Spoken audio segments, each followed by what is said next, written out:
Yeah, yeah.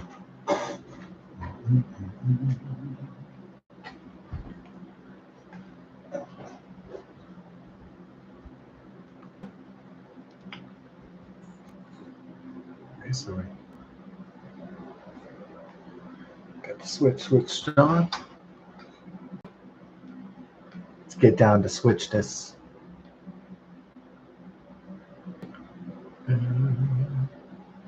Yeah.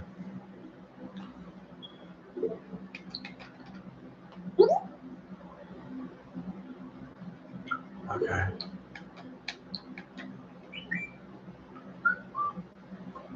My boys. Okay. Seeing what was up with my boys. Y'all know how that is. Oh yeah. Big boys. Big boys. Ooh. Big girls. Ooh.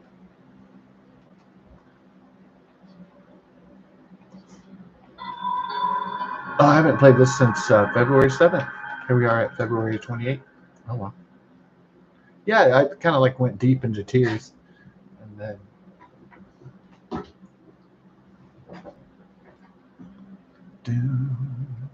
I went deep into the tears this month, and went deep into the tears.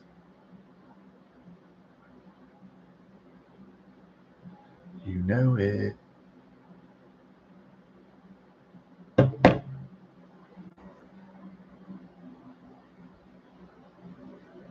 to get it straight.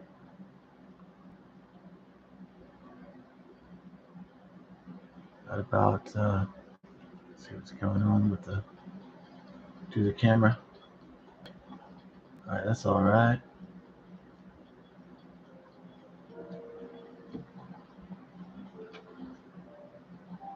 Now we up in it. Oh yeah. All right, let's get it going on. All right. I haven't played this interface in a while, huh? So. Oh shit. There we go. That's nice. Ooh. See how much okay.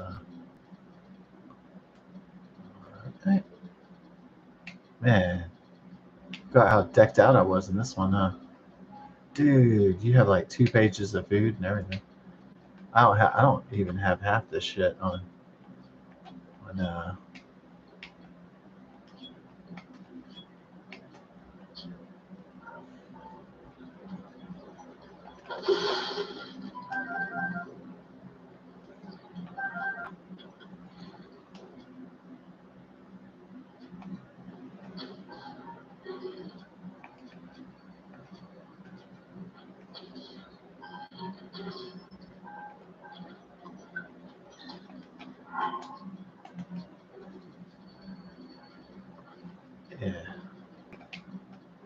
It's been a while, Dawn.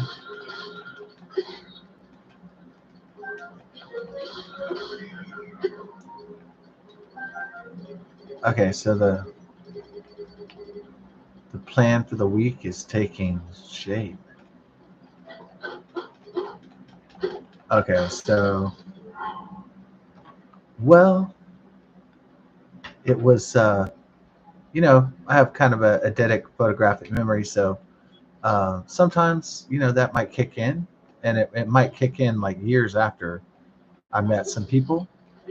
So it might be like years after college, and it might be years after I work with somebody. Like it might be 15 years, it might be 10 years, it might be you know it could be any amount of years. It doesn't matter, because time isn't linear anyways. That's just illusion of forgetting, and that's just illusion of mortality. So time really isn't linear, not in time space. We only perceive time as linear because that's the way it seems to flow. But that's just because we die. We get old and die. That's why. Really, time doesn't work that way at all.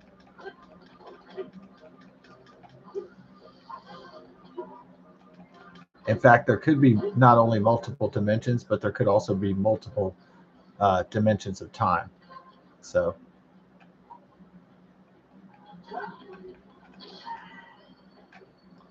one scientist was theorizing that there's multiple dimensions of time, which I know it sounds kind of mind blowing because some people, most scientists think there's only one dimension of time, but that may not be true. So, I know. Everybody wants to just kind of believe in whatever scientists have established over the years. And I get it. I get it. Because it's easy to do that. It's easy to be lazy as a theoretical physicist and just say, okay, well, everything's already been done and just call it a day. Just light up your cigar. But that's not really how science works. So,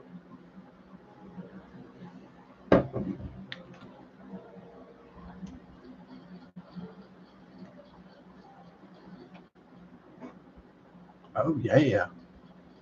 Yeah, my old streams used to freeze up because I was using my old computer. And if I just moved ever so slightly, the camera would turn off and I'd have to restart. And so, but the days of that, I'm transitioning from my old computer to my new desktop, which has a lot less problems and it's a lot faster. And so, which is great. All right. Ooh, baby, I love grenade. Ooh, baby, I love Ukraine. I want to spend $1 trillion in Ukraine every day. Yeah. Yeah. Who wants to spend like 70 billion in Ukraine? I do. Not being facetious, joking, sarcastic. They brought the gangsters over here, huh, Don? Oh, but I'm about to get gangster with these homies. Hmm.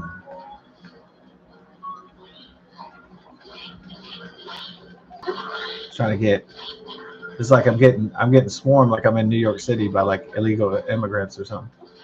Like they're trying to get gangster on me, fool. It's those Venezuelan Mexican drug cartel gangsters jumping me, fool, like it's NYC. I'm getting jumped like NYC.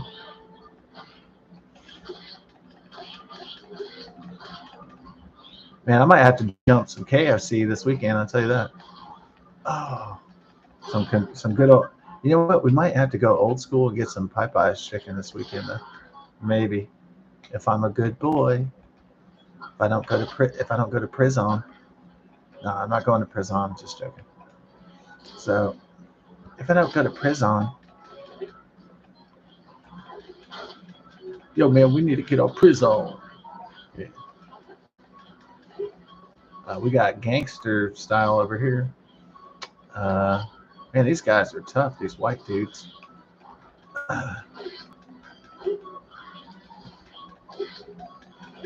It's white dudes. I'm getting jumped in Russia. No, it's the lizard people. It's the Silurians. Yeah, as I said before, Google Alphabet, YouTube. I'm like I understand when they put like Wikipedia disclaimers on like COVID-19 or elections or something like important, but when they put like shit on like conspiracy shit like Area 51, I'm like what? Like when they put Wikipedia articles on like Bigfoot and on like Silurian hypothesis and like um, lizard people and shit, I'm like what the fuck?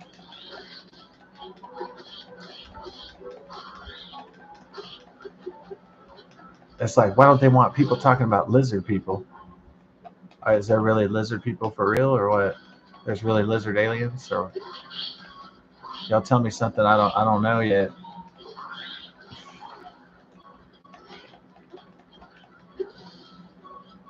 The truth is out there. I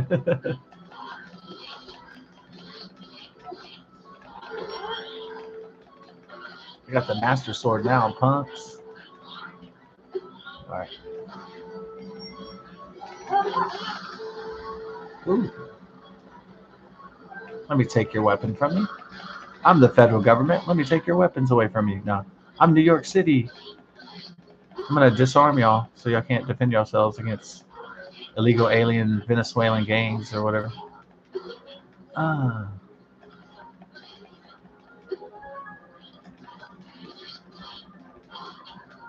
I'm gonna take away your weapons just so you can struggle fighting, defending yourself against MS-13. Oh, the American dream, baby.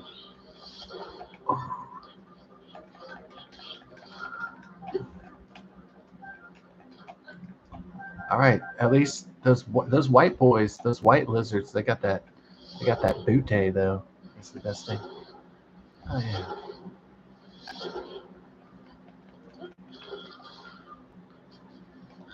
I'm just kidding. I'm not really swimming with you, brother. I'm out. Yeah, one of your buddies, Justin, the guy who played bass in this band, he was like, when he would leave, he would say, "I'm outie." He'd say, "I'm outie." Do you think he still says "I'm outie" when he leaves places? I don't know if he still says it. He said it when he was young. I don't know what he's like now at like 40, 45. You know what I'm saying? I know what people were like when they were 19 sometimes, but I don't know when they're like 50 what they're like. Actually, people look kind of, for the most part, people that are like in their 40s and 50s look kind of, especially these days, in these hard times and stuff, they look like they're like fucking burnt out. They look kind of sad and like burnt out. Yeah, I'd say not just from age, just from life itself. I'd say for the most part.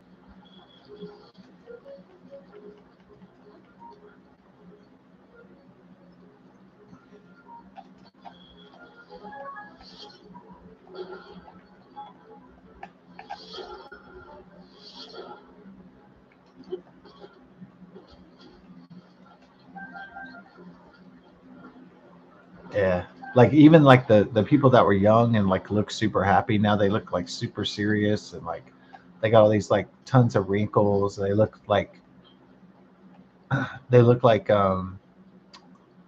have these furrows of worry on their brow, and like they just don't look like the same people that I used to know. I mean, I realize people get old and people change, but still, they just don't seem like the same. And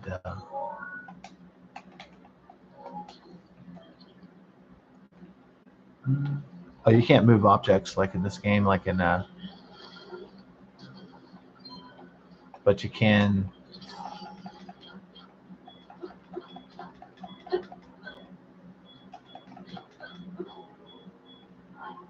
Uh, Dawn. All right, we need to get it dawned out here because we lost some booty.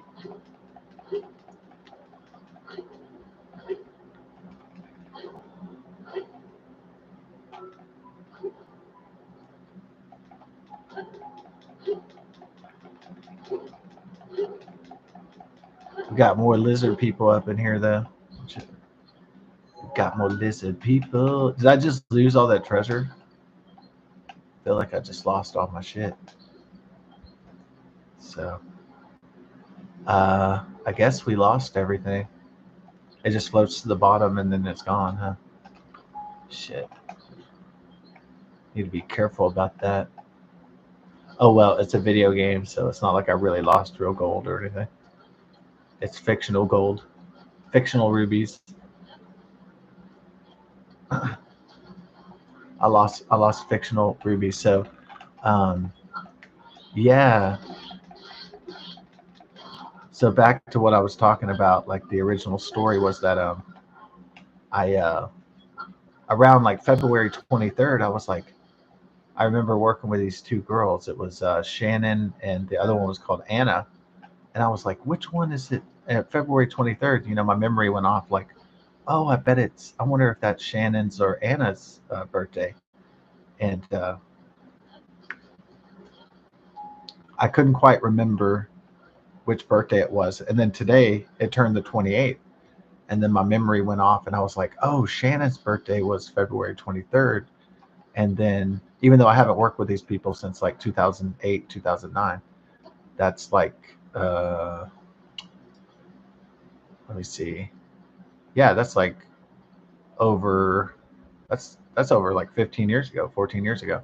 So my memory kicked in, and even from that long ago, and I was like, not because I'm not stalking these girls.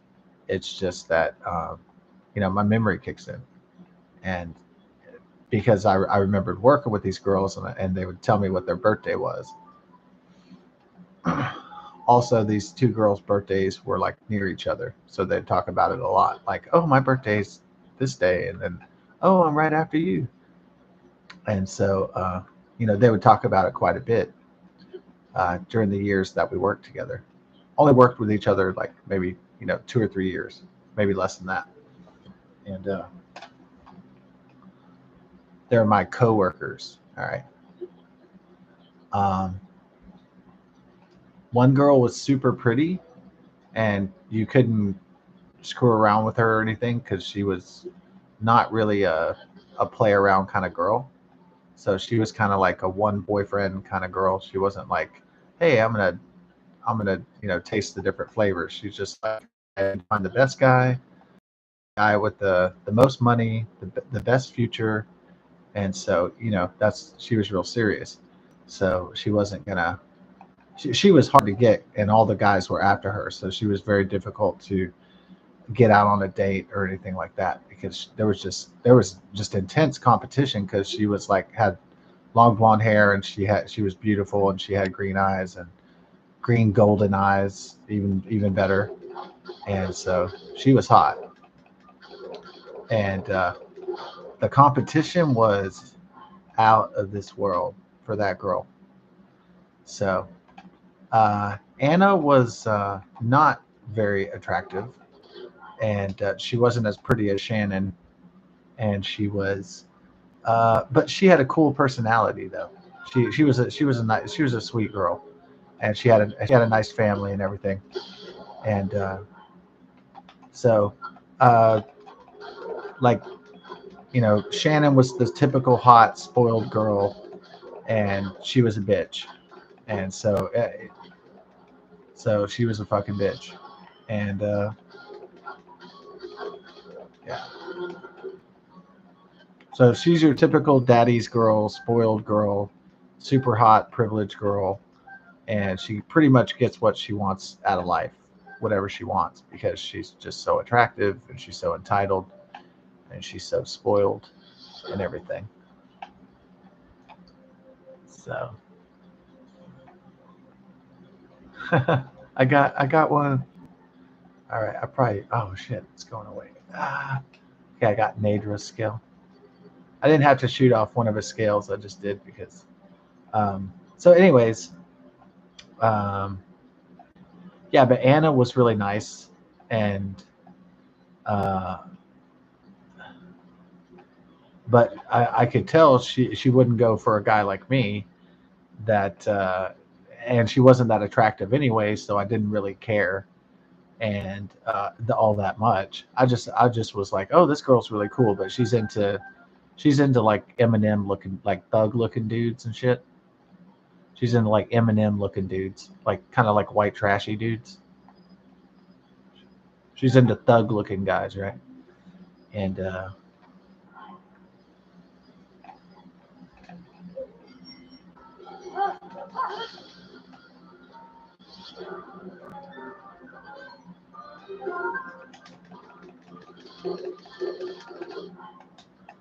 so but Anna was really cool though. She wasn't really. She was kind of shy, and she was.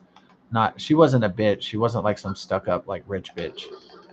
She wasn't just some bitch that was like, "Oh, I'm so hot. Don't fucking talk to me." Like she wasn't a bitch.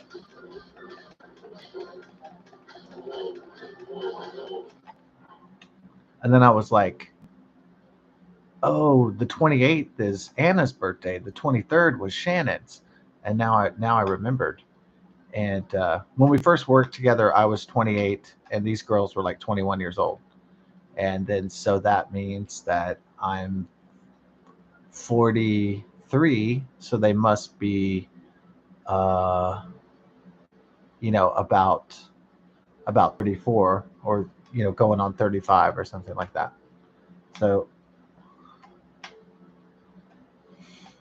let's see, like a well, no, it's like yeah, they must be like 35, 36, right? Yeah, it's like a 7-year age difference. So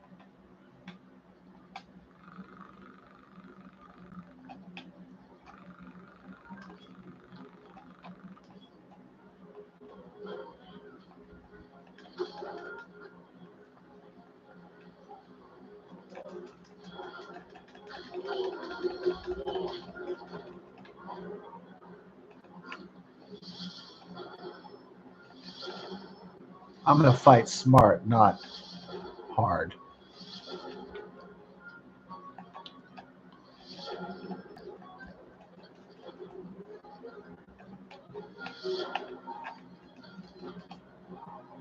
I like how I like how he tried to like.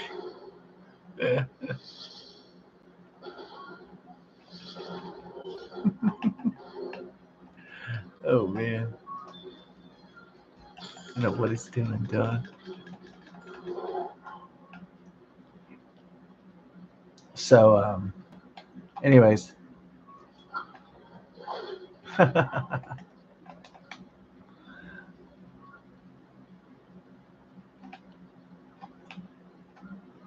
so then I was like, "Hey, it's Anna's birthday," and I was like, "Oh, you know what? It would be funny to it'd be funny to wish her a happy birthday or something, right?" And I was like, "Oh, all right, let's wish her a happy birthday." And then I'm like, "Oh, I wonder, how her life turned out with that one dude, like what happened. Like I wonder how her life turned out with that Eminem looking dude. I knew she got married and had a few kids like Shannon. So I was like, I wonder how her life worked out. Um, I don't ever check in on Shannon on social media because I figure she's got like 3 kids and she's living some perfect kind of life. I would be shocked if I checked in and saw something else than that because she's not the kind of girl that I don't think that she would be cheated on unless the guy was really sick of her, or she got a divorce. There, like, the only way she'd ever be single is if her like husband died, she got a divorce, and but even then she would be choosy after that. She wouldn't just go for anybody. So man, this guy's kicking my ass. Oh fuck.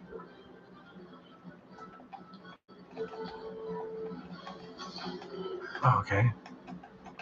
Uh,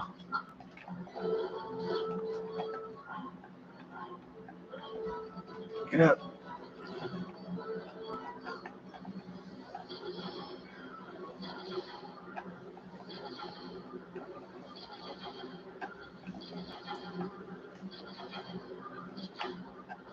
Blow yourself up while you're at it. Yeah, that's what you need to do, brother. Blow your ass up. Frosted Lucky Charms. I'll blow your ass to pieces. Like that dude in 7th grade that used to make me laugh.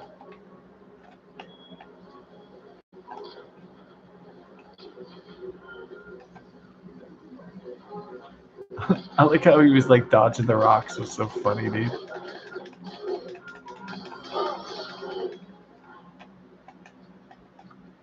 I like how the centaur couldn't. He couldn't navigate the rocks, so he was like, catch a ride. See you later. I haven't fought one of these in a long time, so I was just wondering if I had enough arrows and enough superpowers to do it.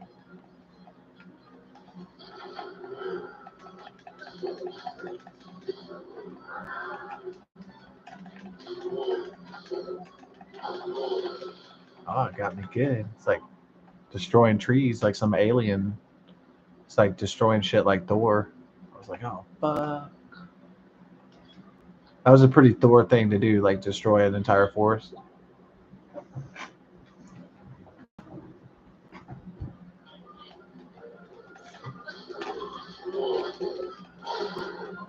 Oh, Valiant. Um, so then I was like, well, let me check up on Anna after, you know, whatever it is, 14 years, or just type up her name on Facebook and just see how she's doing. And it was like,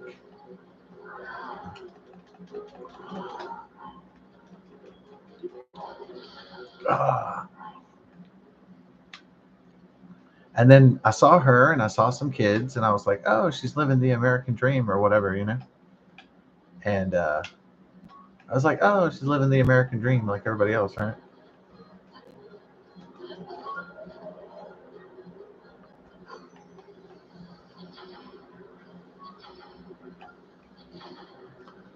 So what was she living the American dream? No, she got evicted from her apartment and her husband was cheating on her and all this other drama. And I was like, oh shit. So I don't.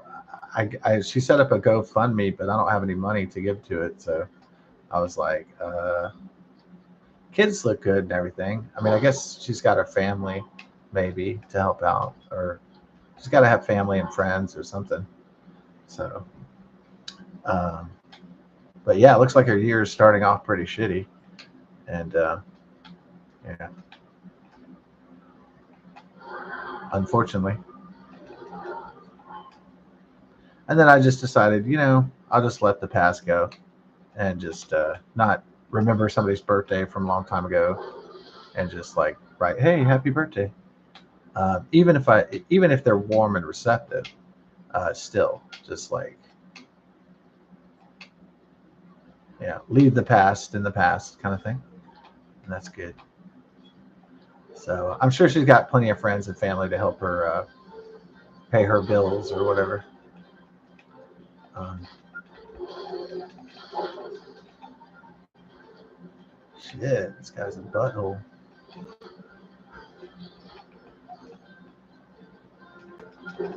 Yeah, I'm gonna jack you up, Don.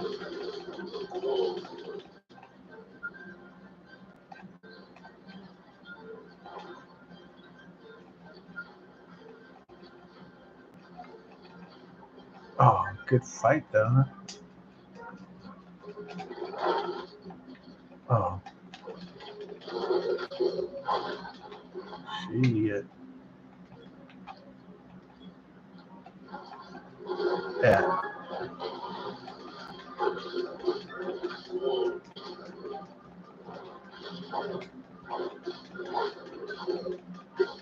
I'm in your booty hole.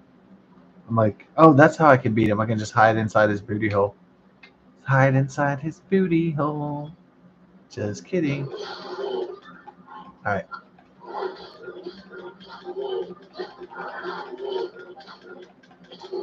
Oh, looks like I got him stuck in a position where he's just screwed. Oh, nice. He blew up everything to try to get out from his booty hole being stuck. Uh, booty hole being stuck. Stuck in his booty hole. He's got no booty soul. Ain't got no booty control. Booty control? He ain't got booty control. Ah, fucking almost out of life here.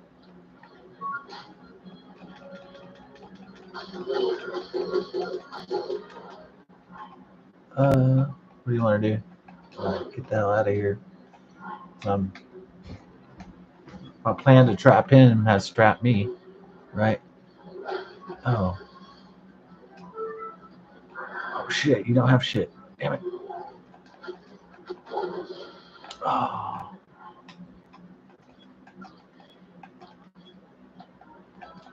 All right, this is where it gets real.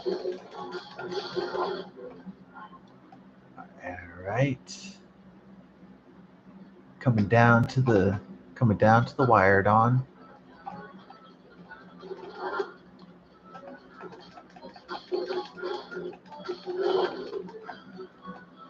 All right, we need to blow this fool away like quick. Ooh.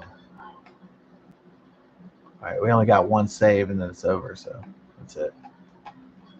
And we ain't got shit.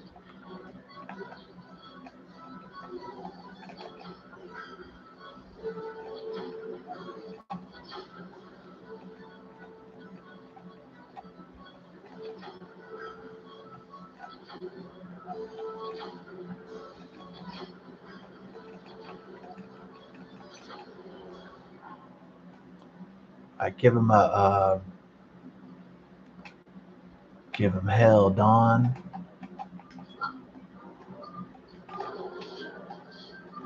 All right, here's where we kick it right here.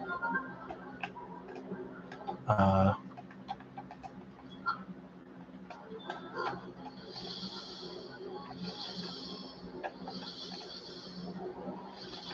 oh, take that, Don. Just got straight up punked, biatch. All right, was it worth it? It was.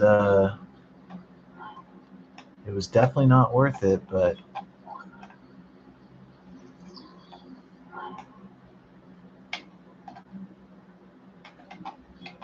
get rid of this ghetto shield and get some real shield going on. Well, at least you got the best shield or the highest strength. So then,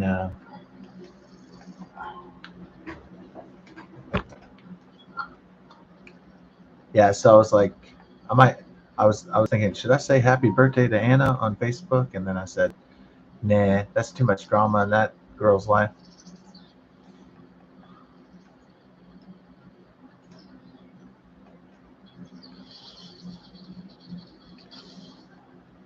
Too much drama in that girl's life. Yeah, she's really a nice girl. It's too bad Anna always liked bad boys. So yeah, Anna always liked bad boys. But I mean, the thing about bad boys is that like they're too bad, I guess. Bad boys. They're way too fucking bad. Then they leave you sad. Yeah. So some guys are too bad, and then they leave the girls crying. So they leave the women upset, high and dry.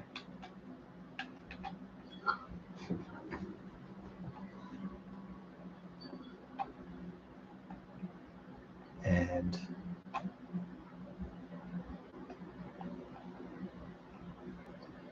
I know where I'm at now.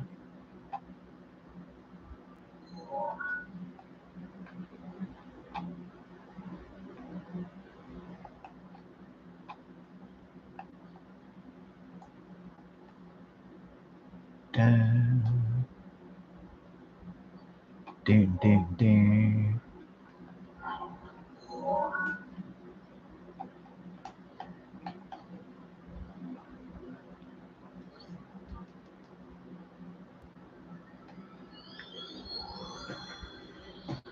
I would say, what up? What up?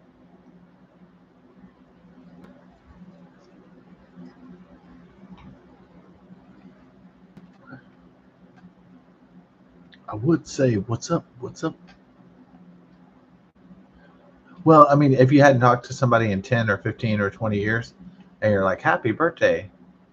Remember when we used to work at Taco Bell? You know, that can either be like pretty cool or the people could.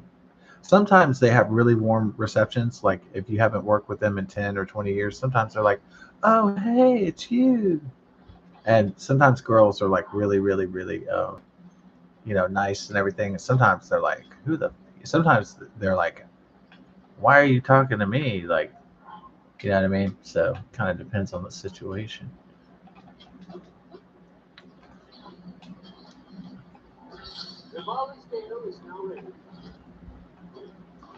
Oh, what was the funniest one? There was this girl named Rendy, and she was this hot Latina girl that I used to work with. I was 24, so I just thought, oh, I can't get her because I'm 24. But it was, kind of a stupid way to think. But that's just the way I thought. I just thought, well, she's too young for me, like even though she's 18. So she's ravishing and she's 18. She's this, sexy Latina chick, and she's hot, super hot, super sweet. Maybe not Jenna Ortega, but in that definitely in that universe for sure. Definitely in that kind of orbit. Young, sweet, cute Latina girl, um, but not a foreigner. Not like just crossed the Rio Grande. I'm talking about she's been multi generational, clear English, everything, and so all American girl basically. And but at this point,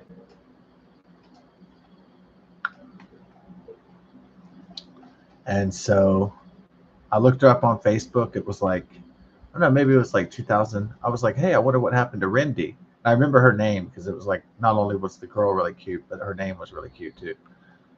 It was very original, and so you tend to remember like original names. Like if somebody's name like June or like Amber or like April, you tend not to remember that so much, or Jennifer or some shit like that. But you tend to remember uh, girls like that are named Rindy or something original.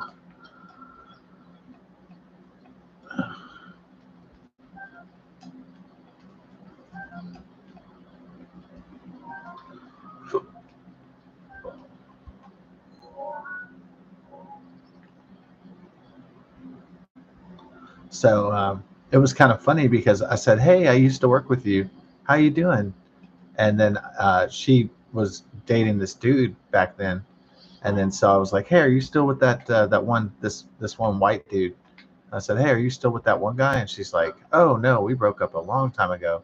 And then by that time, Rindy was so hot, she was a single mom, and then so like obviously because she was pretty hot, and attractive women get knocked up. I mean, it's just kind of like the rules, basically. Either they want to have children or they, um, had a bad relationship and they broke up or got a divorce or whatever. So now some women, I do think they get a guy just to have a kid and then they get rid of him. Sometimes I think. I'm not saying that's an all the time thing, but I think some women do just create their mini me and they're just like, all right, well, I did it. I created my mini me. Now I don't need the father because I don't want to deal with this shit or whatever. So I'm sure that happens a lot too.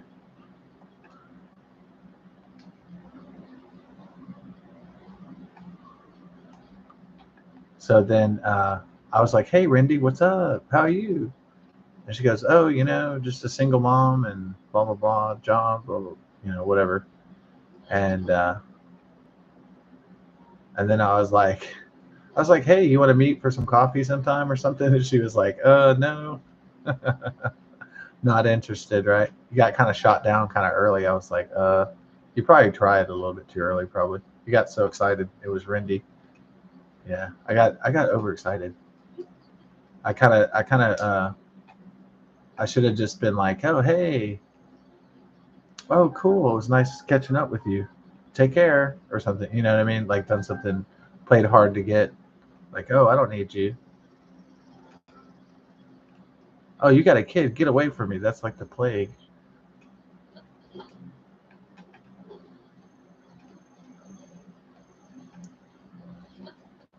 Yeah, I think I went for it too soon, and she was like, not feeling that.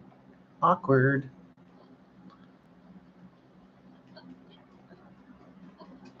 At least we're getting these eggs going on here. And yeah, Rindy was, oh man, when she was like 18, dude, she was like, oh my god, that girl was bazam.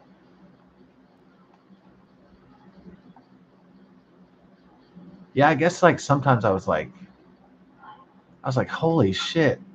I guess sometimes I pinch myself because there wasn't really that many attractive girls at that job because the job sucked and it was like minimum wage at this like pharmacy, this CVS pharmacy, and so she was like the only pretty girl there, and so everybody else was dudes or like, I mean, they had this like one blonde chick that was married, but she was married and I was like 24 and she was like, 40 or something, and she was a nice like this like hot blonde chick, but um, she was kind of kinky. I think she was kind of like, yeah, she's like one of those ladies that would like have a threesome or like an open relationship or something. But I was like, what? One day she asked me like, "Hey, do you watch porno?" And I was like, "Yeah, I watch that sometimes." And I don't know what I don't know what she was getting at there. Now, if I told her, if I went up to a female employee and said, "Do you watch pornography?" I would be fired on the spot. Now, if a if an attractive if a woman does it, then the guy usually just doesn't say shit. He's just like, "Oh yeah, I like porn. Okay, have a nice day." And it's but then um, I was like, "Well, you're married, so I don't want to violate the sanctity of your marriage. Isn't that like a sacred bond between two people? I think so." And if I had been propositioned for a threesome or something, I would have been like, sorry, I'm not doing that." So she was a nice middle aged woman with a nice set of tits, and she had a nice ass, and she was pretty, and she was really clean too. And so she was not ugly, is what I'm saying. But usually, like when I'm 20, I'm not interested in women that are like 40 or 50. It's just not, that's just not usual. Um, that's usually not a typical thing unless the woman is just so hot that you can't resist or something.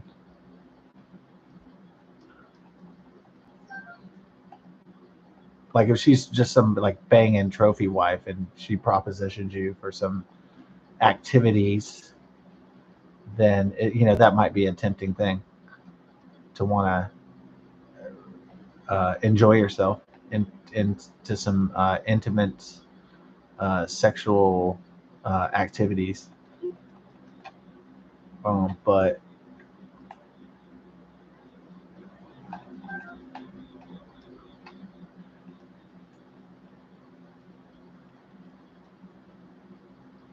it had to be the right person in the right circumstance, and definitely not married.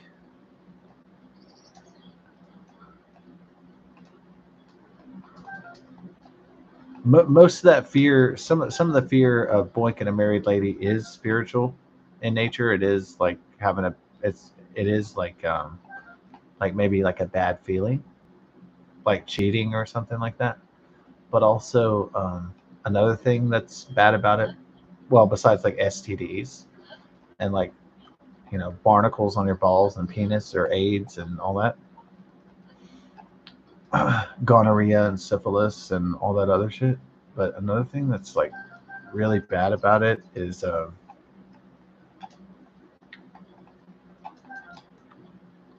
yeah, I said not just the morality part. It's more,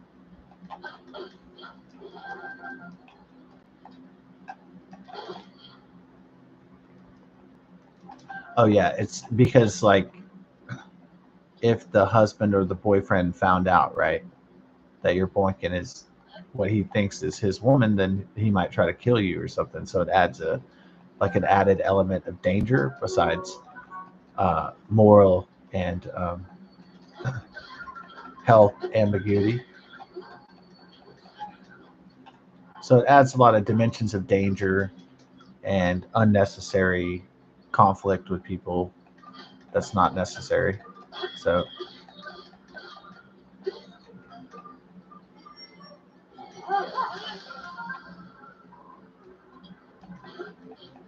yeah, that I mean that's kind of a weird thing that a middle-aged woman would come up to a 21-year-old guy in a pharmacy and ask me if I watch pornography or something, and she's like, "Me and my husband do," and I was like, "Oh, okay." But if I had said that to a girl, I would be fired. So I think there is a double standard. There's stuff that women can get away with in workplaces, and there's stuff they can flirt and do stuff with guys more than guys can do it to them. So it's definitely a double standard. Like,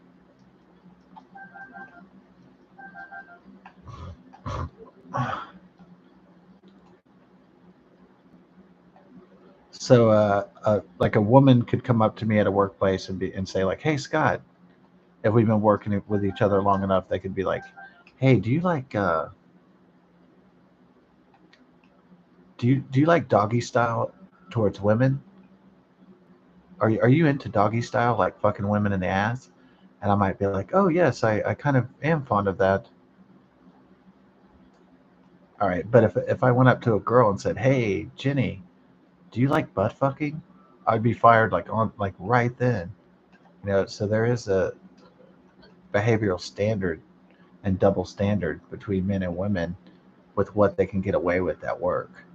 Now that would depend on if now if I had like I kind of thought this woman was attractive and she was pretty cool. So, and I'm not really a snitch as long as you're not like, you know, touching my dick or slapping me in my butt or, shit like that. So I'm kind of the least likely guy to snitch on people at work. And usually I would get snitched on um, before. I just don't believe in snitching if it's not something major. So I don't believe that there's a reason to fuck over people if they haven't fucked you over. So um, that's just the way I roll. That's not the way everybody else rolls in this world. So, but I just don't believe in snitching if there's nothing wrong. Okay, if we work a job and you're like stealing thousands of dollars from me, that's different. Um, if you're like gay and you're like hitting on me and I'm not gay and you're like pulling your pants down in the break room or something, then yeah, man, we're gonna have some fucking problems. You know what I'm saying? So if you're stealing shit from work or you're trying to blame it on my ass and shit like that, if you're just evil and underhanded and conniving and a piece of shit, then yeah, I'll go to the boss. But if you're just bullshitting around because we're bored at work one day, that's all right.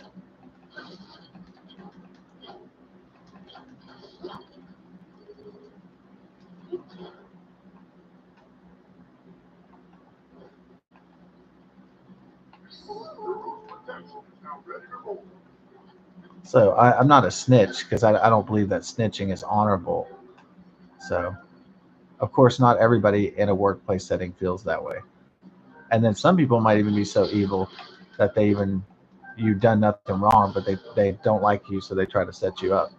So they try to Pearl Harbor or like January 6th you. So they try to set something up like the FBI or like the Nancy Pelosi and Joe Biden.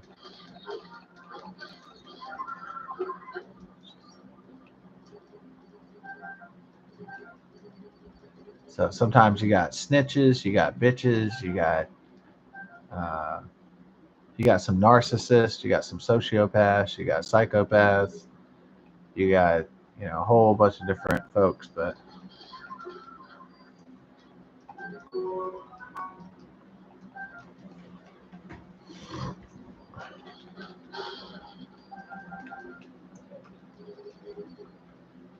you got different players in the game. if you know what I'm saying. Honey, I'm home.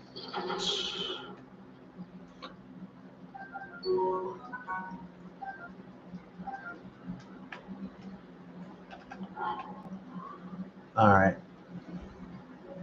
Do do do do. I got all this like crappy weapons, man. What is up with that?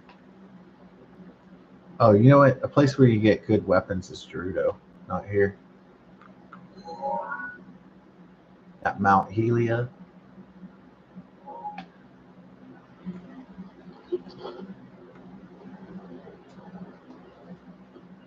Okay, so the way like there was this really hot actress on on Star Trek: The Next Generation. She was this blonde chick, and she was had a banging body. Her name was Denise Crosby, and she only was in the first season and got killed off of the Star Trek: The Next Generation. So this one chick that was like talking about porno at work, she was like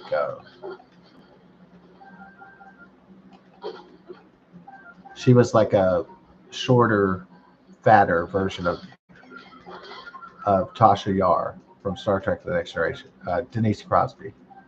She was like really clean like that. She had like really nice blonde hair. She had like really nice big tits.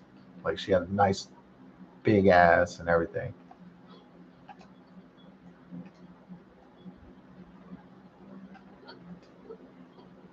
But the thing about our job is that at CVS Pharmacy, our job was like really boring, and it was mostly like cleaning up and just like ringing up customers. It was kind of like clerks. It was really boring, and it was just counting up stock and restocking stuff and stocking up product. It was very boring sometimes. It's very and they play like really like mellow music, so people were probably bringing up juicy subjects just to keep the fucking us from killing ourselves out of boredom.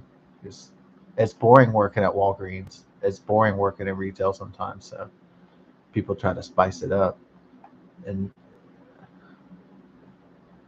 so it doesn't. So you don't want to commit suicide, or you don't want to ever reflect on how low you're getting paid for some crappy job that blows ass.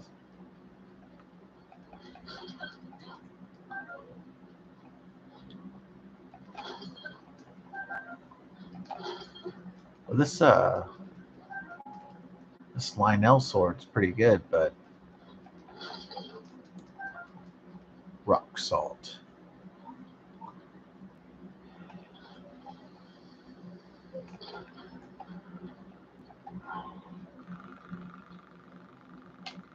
Yeah, so there was no way I was gonna like go up to like a girl at work or some woman and be like, "Hey, hey Tammy, do you like anal penetration sometimes?"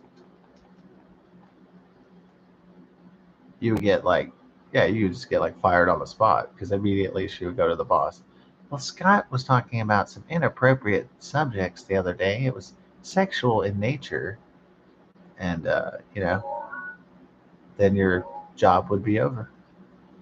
But if you got fired from that job, you'd be like, "Oh, thank God."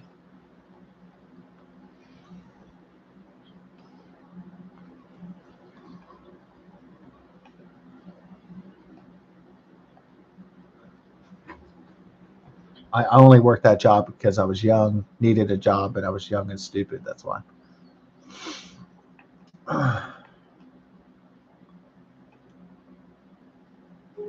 It's like the Sprite dragon. It's like the lemon lime dragon. I love it. The Sprite dragon.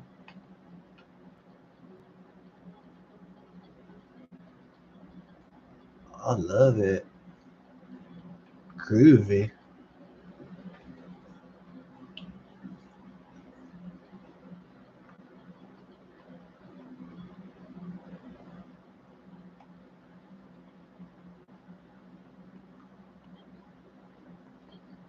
Okay, so but Anna picks bad boys, but she doesn't consider how bad they are, right? And then Shannon was always looking for just a high quality man that was going to stay with her forever, and you know, um, stick together for the rest of their lives. That's what they were looking for. from 21 to 80 years old, like like a marriage that lasts from when you're 21 all the way to death do us part.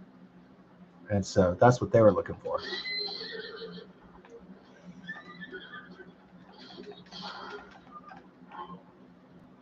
And so they found it. And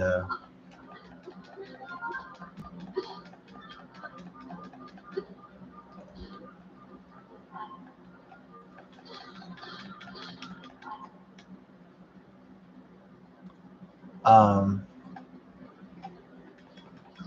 so when those two are separated, it'll be at death or it'll be at divorce.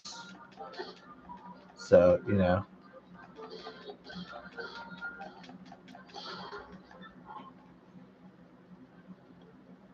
so it'll be literally like like the old fashioned marriage vows, to death do us part. Um,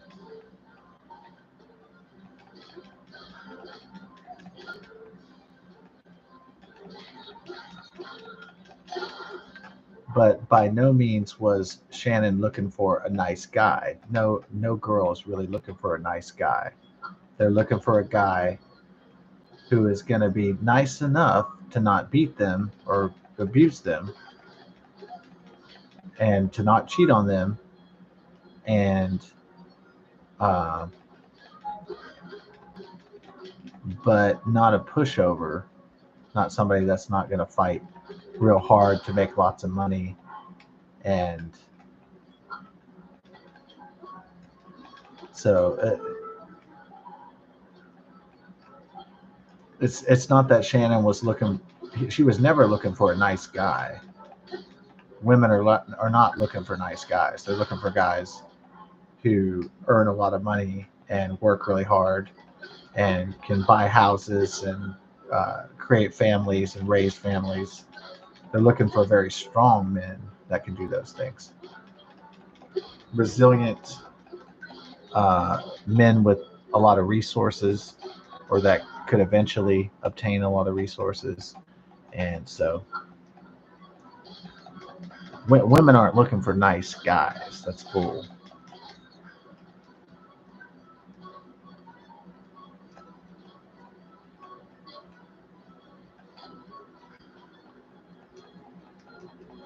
Women are looking for guys that can provide, in exchange for the company of the beautiful women, of the beautiful woman.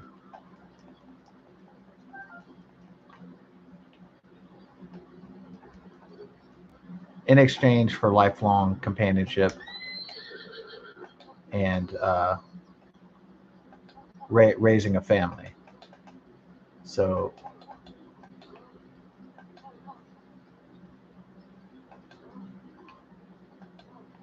as Tina Turner once said, "What's love got to do with it?"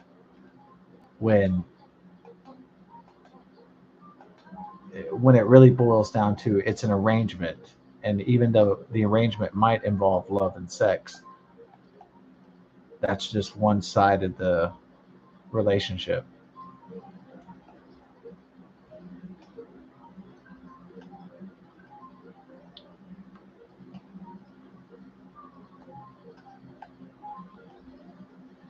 Obviously, the more attractive your mate is, the better sex you're going to have, and that goes without saying.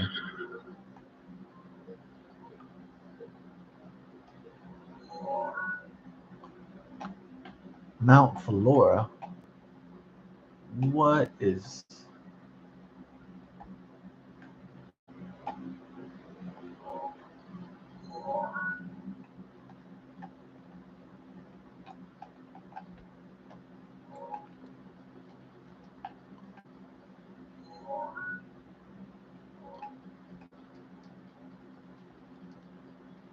Yeah, but I'm low on health though, so. Ding, ding, ding. Could use a rest. Yeah.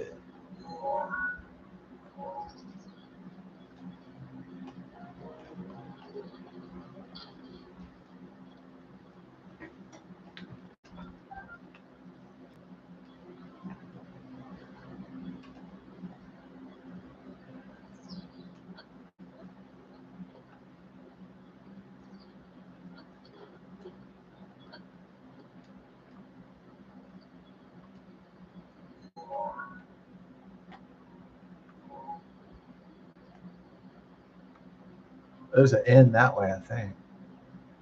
So we can head on that way, but.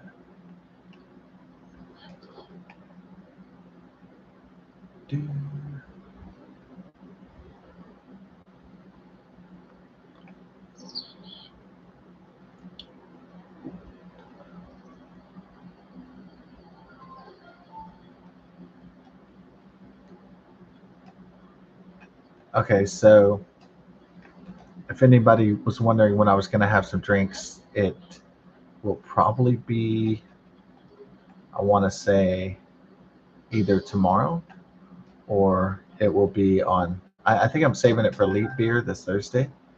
So, not exactly a major celestial event um, like the April solar eclipse, but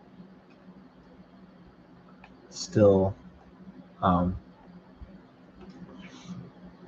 to me, a leap year is a cosmic event because it only happens every 4 years, and it's really its main purpose was to is to make for an adjustment of the weirdness of the calendar on the Earth. So to me, it is kind of a an interesting event because the 29th of February doesn't only happens every 4 years. So to me, that's pretty special. Um, Not exactly the biggest planetary alignment in history or anything, but still fascinating, even though it's a small thing, or seems to be. And plus, I get the excuse to make leap year leap beer. So I'll save the big episode for that, the leap year leap beer, and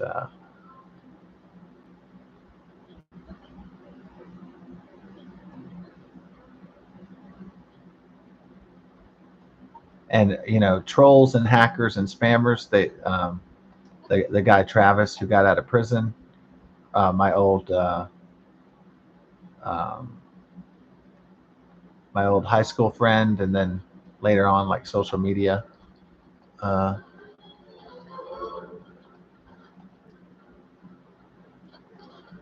he's not really my friend anymore, and so uh, he actually went to jail because of a girl, and then in 2020, but before that he wasn't talking to me for like 3 years, um, because he found this girl, but their relationship didn't work out. So then when it didn't work out, he tried to like get her and back into the relationship. She didn't want it, so she had to get like restraining orders and all that nasty stuff. And well, not restraining orders. He basically she went to the police once. Um, well, I don't know. She probably has a restraining order against him now, but um, basically he tried to extort her through like revenge porn, and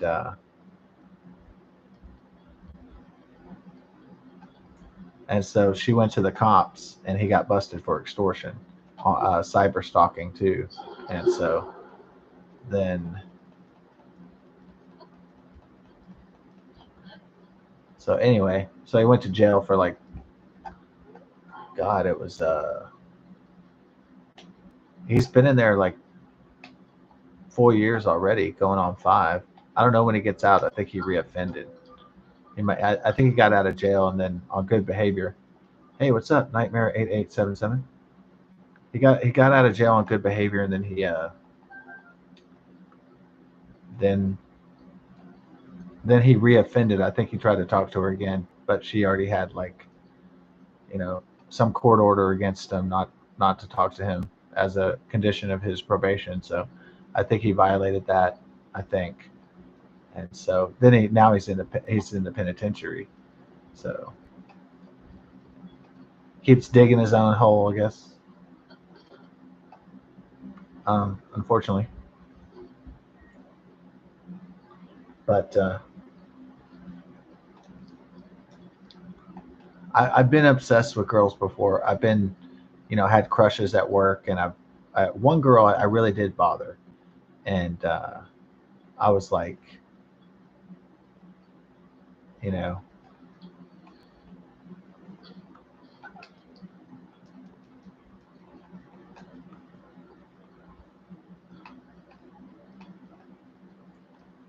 so, but then she transferred to another workplace, and then closer to her house, and then after that, um, yeah, after that, then I let it go.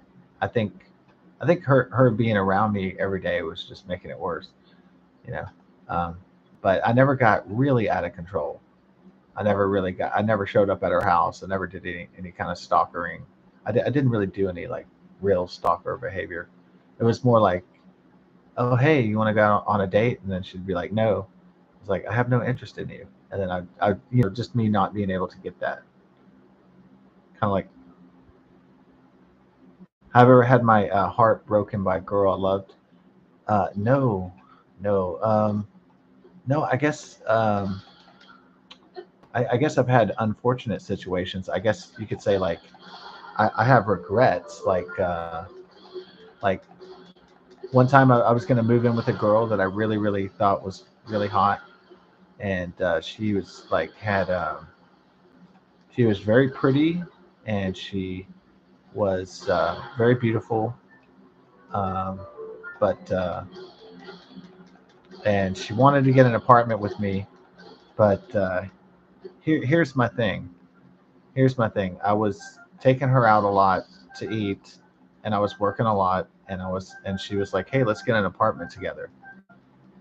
But I was like, but the thing is, I was ready to go to the next level, like move in, maybe, shack up or something like that.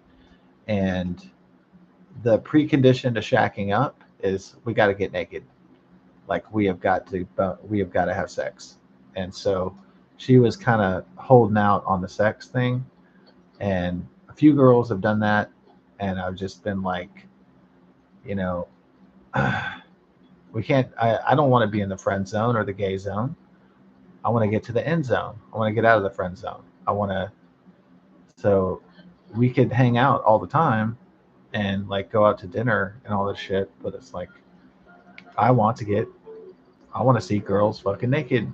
I want to be, like eventually speaking, not rushing it. I'm just saying eventually I want to do the tango. And some of these girls were like, no, I just want to sit around and talk about my feelings. And I was like, we're not doing that. That's gay.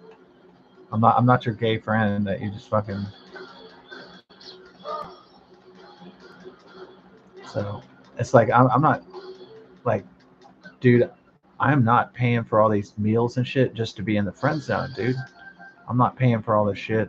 Like, I'm not meeting your mom or your dad and have dinner with your fucking mom because I want to fucking go to the movies with you for the rest of your life. So it's like, no, I've never been in. I guess I've never been in love. I don't know if I can even feel that emotion. Really, I mean, I think I can. Like Thomas the Train. Yeah, yeah, yeah. Like, like women that try to like just, you know, kind of like, oh, this guy's got a job and a car. Well, I'll just, kind of like, I won't let him like, I won't let him touch me or anything. I'll just, like, he can just be my like buddy or something like, you know, whatever. And I'm just like, so maybe sometimes I regret not like shacking up with Tiffany and getting an apartment, but I knew that getting an apartment was going to be rent, and once we signed that lease, then we'd be stuck together. And then if I was like coming home from work and like, hey Tiffany, do you want to? Hey, we just got off of work. Let's get the bottle of wine. Let's get loose tonight. And if she was like holding out, then I'd be stuck in that situation with no pussy. Yeah, they used you as a therapist. Yeah. Yeah, it was like, I'm sorry, your daddy doesn't pay attention to you. I don't give a shit. Like, let's, start something new. Basically, what got me out of the Tiffany situation, I thought I was in love. I thought I had found my best friend, that was going to be with me for my whole life, and it just wasn't. I had a lot of fantasies in my head about. I thought I'd found my Jennifer Connelly or something. It was over. I thought I'd magically met some magical person, you know, and then the pharmacy job was kind of going nowhere, and at CVS Pharmacy, because the job sucks and it doesn't pay very good. And so Houston wasn't going very well. My parents just got a divorce. Um, so I was kind of looking for an escape out of Houston at that time anyway. So my aunt and uncle had just moved to Austin, and they just started up a business, and they invited me uh, and my mother to go live and work there. And I thought, oh, Austin, Texas. That's, I'm 24 years old. That sounds like an adventure.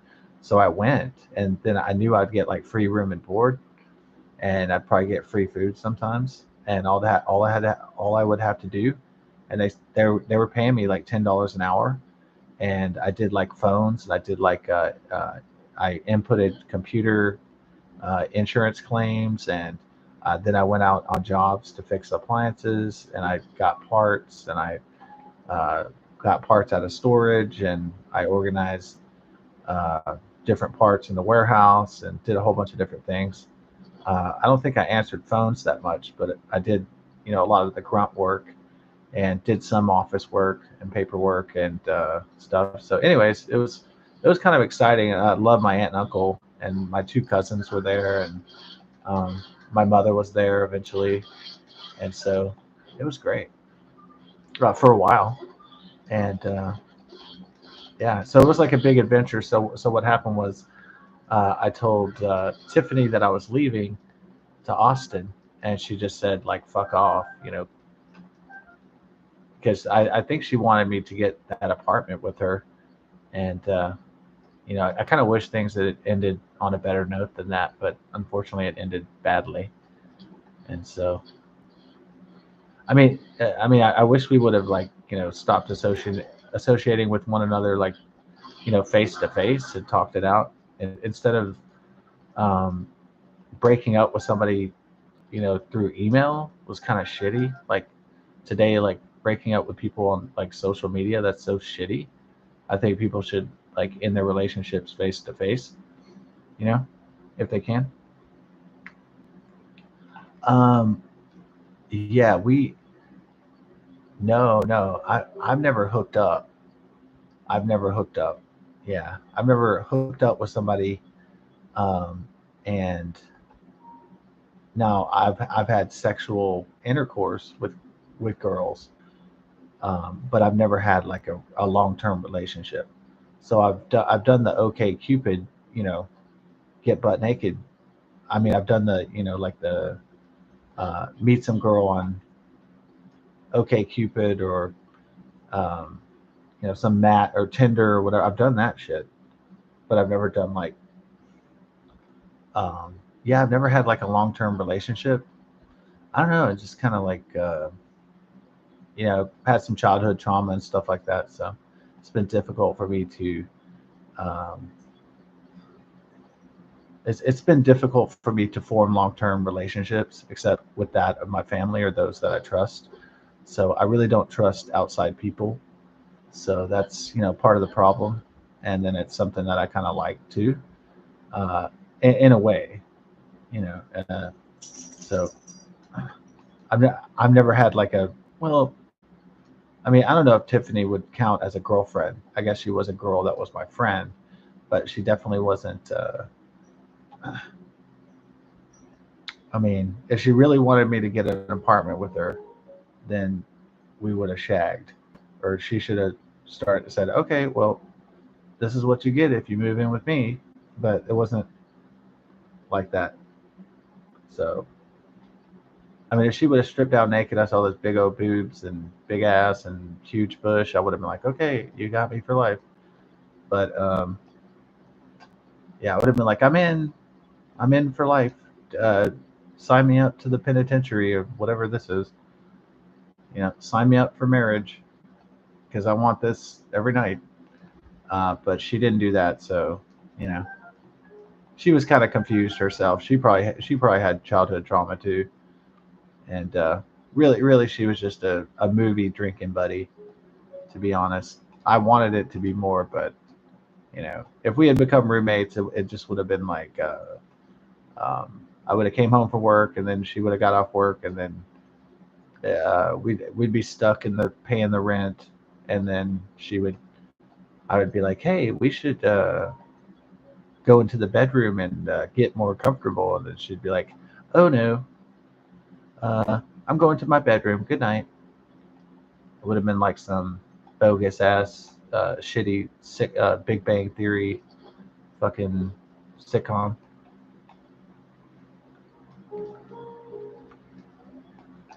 But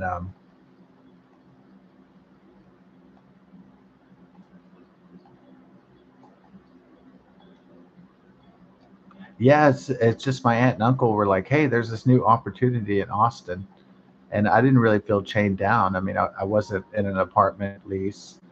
Um, and then this girl was like not putting out. She was not stripping. She was not showing me any sexual affection. So I just thought, well, we're just, you know, basically beer drinking at the movies, buddies, basically.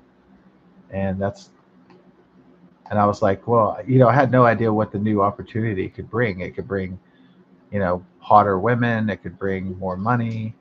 It was definitely going to bring more money. It was going to bring free room and board at my aunt and uncle's house.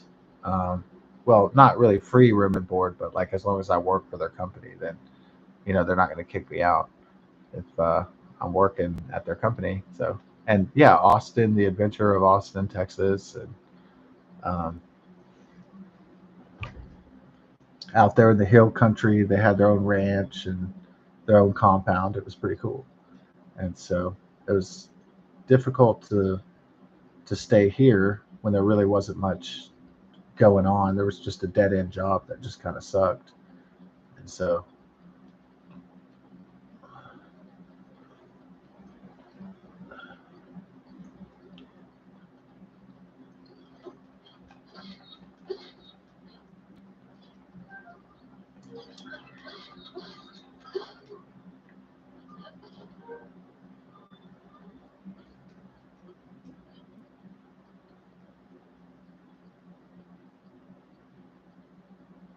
I mean, there's such a thing like where you can see a lot of beautiful young women, a lot of pretty girls, and you could be like, I don't know how to do this. Like, I don't know how this works.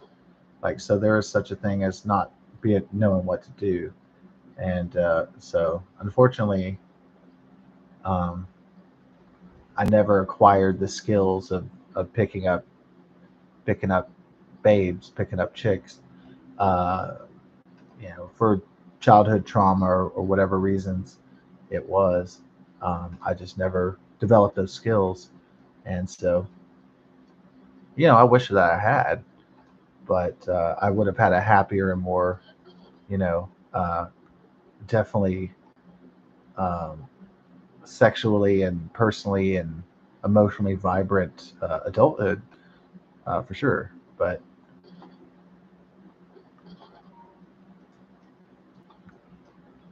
that's all in the pipe. That's all in the transcript now, as they say. And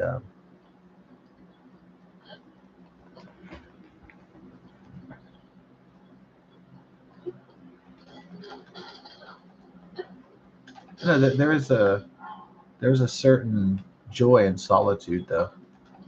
I don't know. It's like kind of a creative. There's a joy of like creativity if you're in solitude, and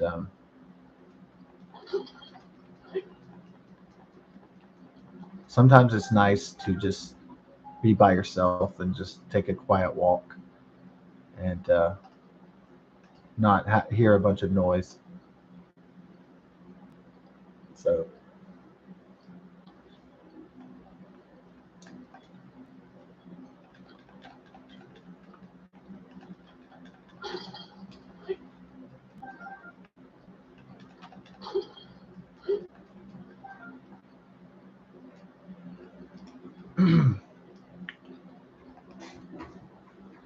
so like technically the definition of an involuntary celibate, an incel, is someone who never had opportunity. And the most frustrating um, part of my life is that I had plenty of opportunities for, you know, girlfriends and sex and all that stuff. I just didn't really know how to go about it, or I went about it the wrong way because I didn't know what to do. So I just wasn't, you know, I was kind of like Raj from Big Bang Theory. I was just kind of clueless about it, and just unable to read women and read their signals, and just, you know, unable to read the signals of girls and women and read it properly, and size up situations properly and speak to women well, and stuff like that. So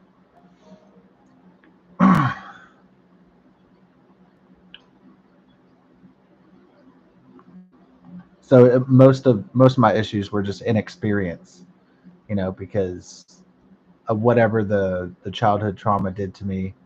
It just made me not develop those experiences when I was in middle school and high school. So that kind of transitioned into adult life too. It just kind of bleeds into that. And so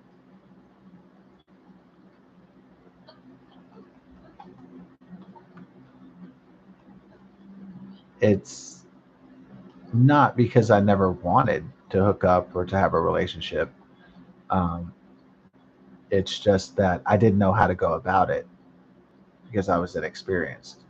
So,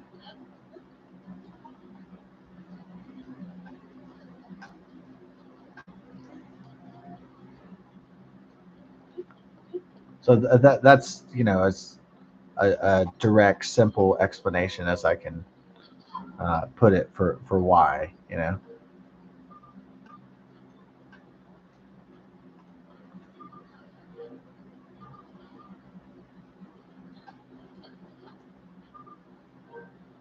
Without getting too personal with a stranger, I'll just leave it in a simple thing like that.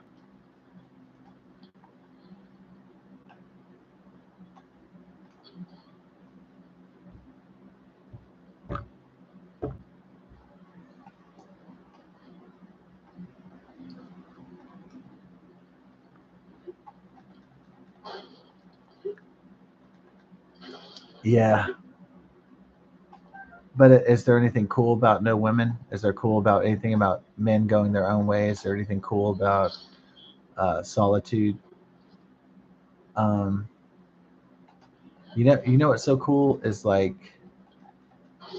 I remember my friends, they get dumped or something, or um, they get a lot of heartbreak and they get a lot of heartache, and like, yeah, if I never have a girlfriend or a wife, then I never get heartbroken, I never get heartache, and I never get a divorce, and I never get my stuff taken away from me.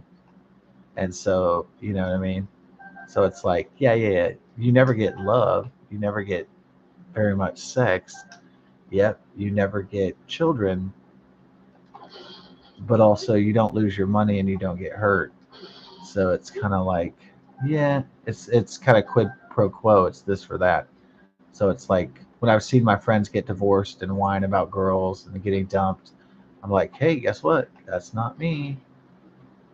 And so just seeing one of my old friends whine about his divorce was just to watch him go through, you know, all his shit.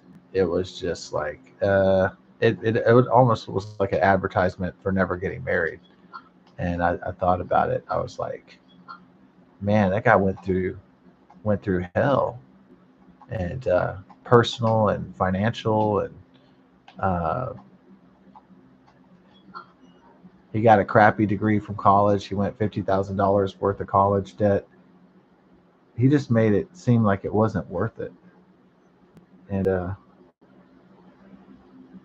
and so when I saw him get divorced and him go through emotional depression and anguish and turmoil and be 50 grand in debt, I said, that's not for me. I was like, I never want to get married. Um, he, in reality, he chose a woman with four kids, and she was kind of like Lady Madonna, and she was just a promiscuous kind of naughty girl, and she was just nothing but trouble. And you know, unfortunately, he fell in love with her. Uh, he was really responsible. I mean, he could have raised the four kids that she had, but like she was a lot of drama. She was a lot of trouble, and the kids that she had were like really well behaved. I mean, really badly behaved, and they were just hoodlums basically down in South Houston and Pasadena, Texas. And after I spent some time with them, I was like, ooh, it's like, oh my gosh. I said, this is the commercial for not getting married. I mean, he was like living like Cousin Eddie from the National Lampoons. And I was like, oh my God, dude. Four kids and this shit, and poverty, and just fucking barely getting by. And this looks like and the kids that he had weren't even his. It would be different if she had two kids and then they had two other kids, but it was like it looked like crap. Is there a lot of black people in Houston? Uh, oh yeah. Do you want to know about? It's black people. Well, let me see. I think the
hold on one second.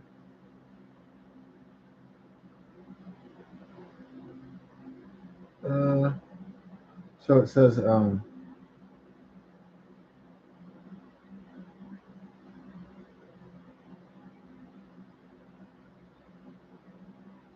okay. It's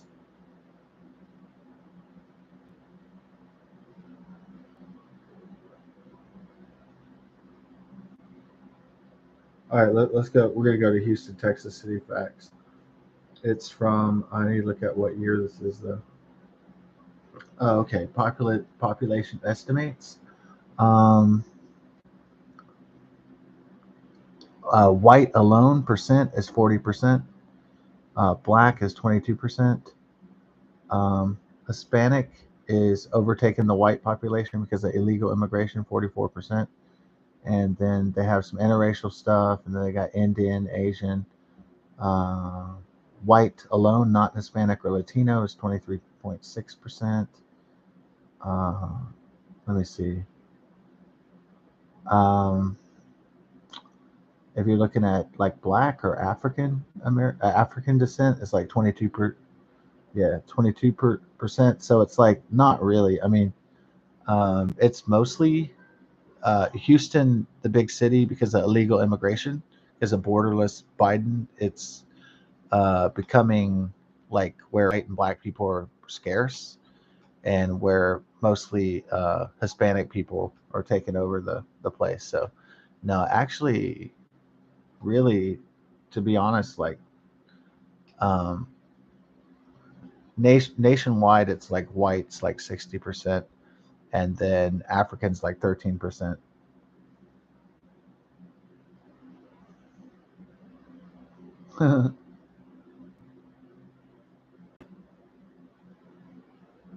Oh yeah, yeah, yeah. Your friend is from Cloverland, Texas. Oh wow. Yeah, it's I mean,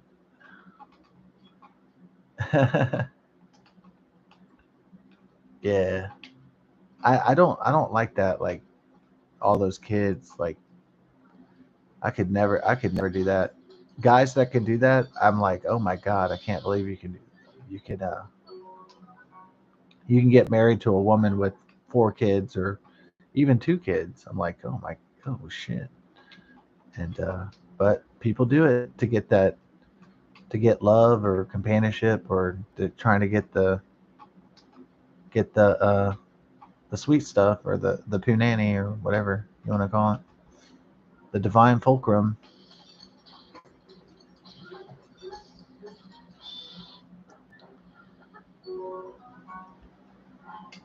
People do it for the ponyayan.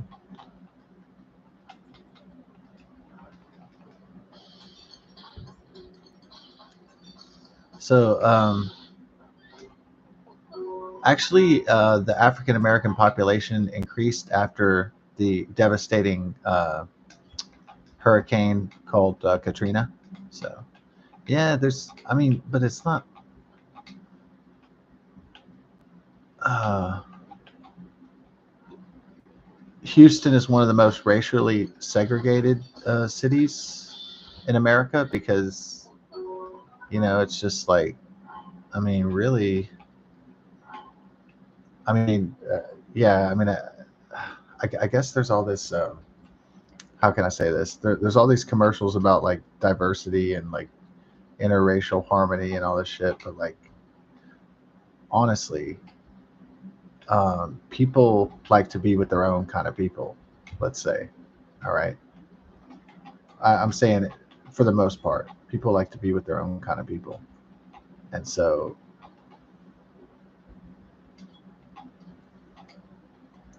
that's no offense to other types of people, but just people just naturally prefer to be around their kind of people.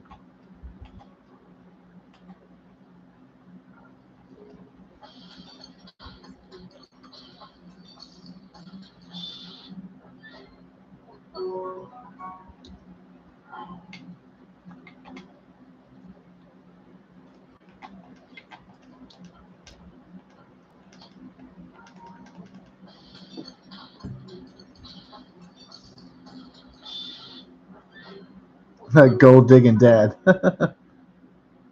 Cloverland.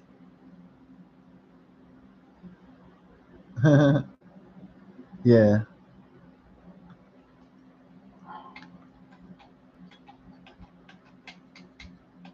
yeah. So there's, you know, like the Vietnamese are with the Vietnamese. The There's a lot of African people in, like Fifth Ward and Third Ward, and but I mean, but actually, Houston is actually really diverse. But I, I think I think with a lot of Latin American and African immigration, I mean a lot of, I'm sorry, Latin American immigration, it's going to be mostly Hispanic and Spanish, uh, and those people, they stick together, and they're Catholic, and they have tons and tons of kids. So I think they're gonna. I think they're going to outnumber most racial groups in America very, very soon. And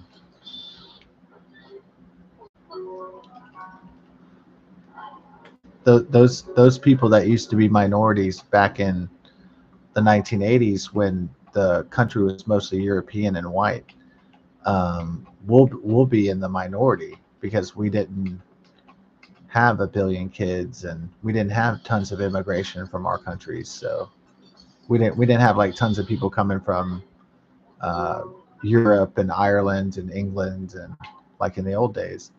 Uh, we didn't have tons of people coming from uh, Spain or France or Sweden or so. Yeah, the demographics in this country are changing pretty radically, and I hope it doesn't get so bad where they try to force people to learn Spanish, but it could get pretty bad. So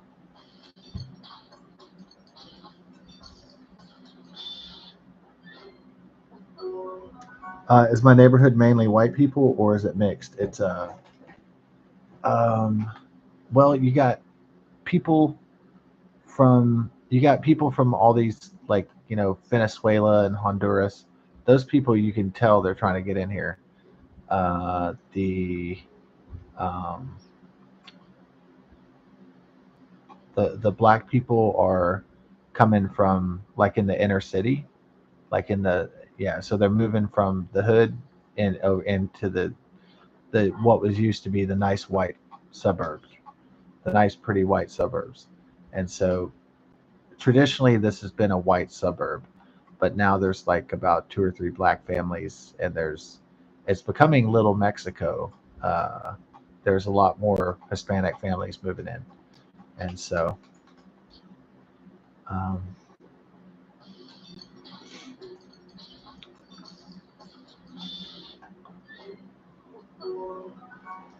yeah. So I can see things changing, but it's still mostly it's kind of a mixed neighborhood, but it's mostly a white neighborhood.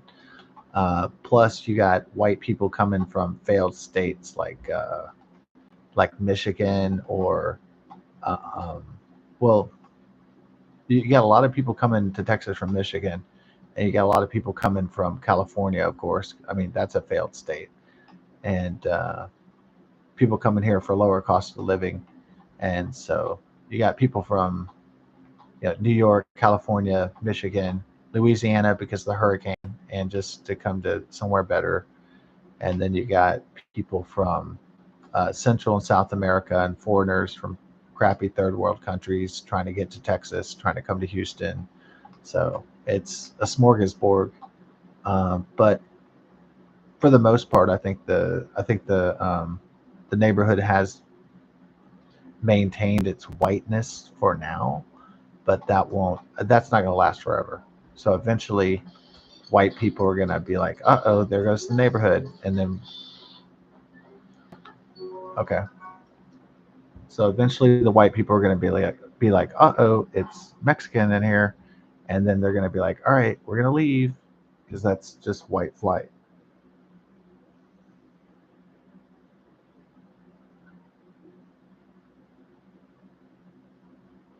Yeah, mine used to be mainly white now. It's mixed with Dominicans and Puerto Ricans. Yeah, so I don't really expect the whiteness to maintain. It's just um, it's kind of not possible with this record level of foreign illegal immigration. And if you got millions and millions of people coming, you know, um, this place is going to turn into the hood eventually. And by that time, my parents will be elderly. I'll be real old, and we'll have to leave. And I'll probably go up with my parents up to Conroe and go farther up north, where the white people have retreated to. So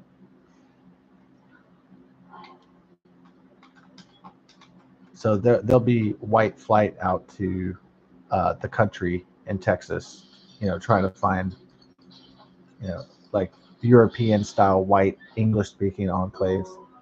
And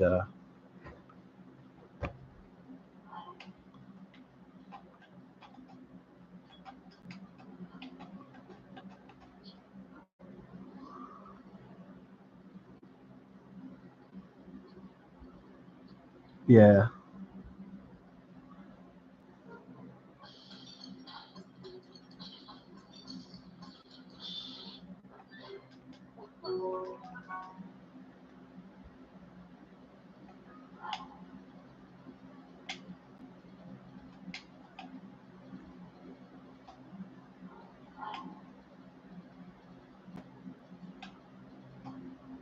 yeah. I mean, I don't naturally want to be pessimistic. I'm just like, I don't see how. Um,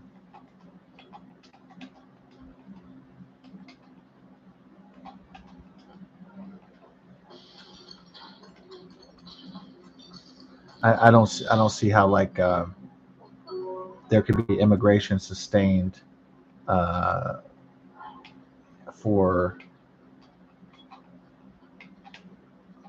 millions and millions of people coming into our country, and what's going to happen, you know, especially if they don't even speak our language, and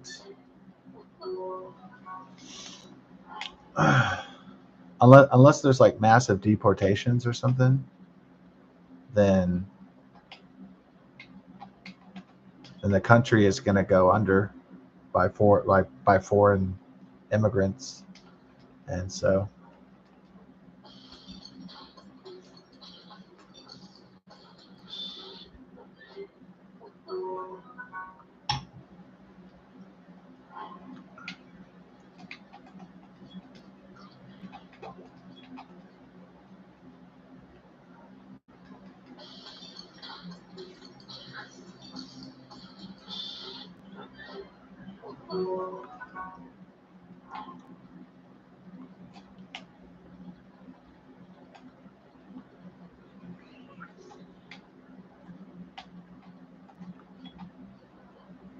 try like a truffle meal.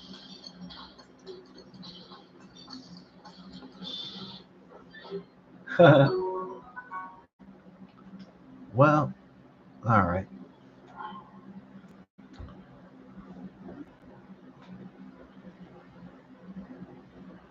Well, God bless, and thanks for watching Hot Pink and Nightmare 8877 and conversating about the immigration and all that stuff. I'll be back on Thursday, um, at least with the elite beer thing. So God bless, and best of success. Peace.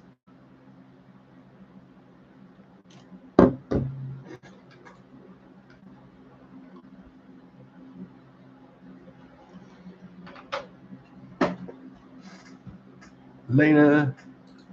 Good night.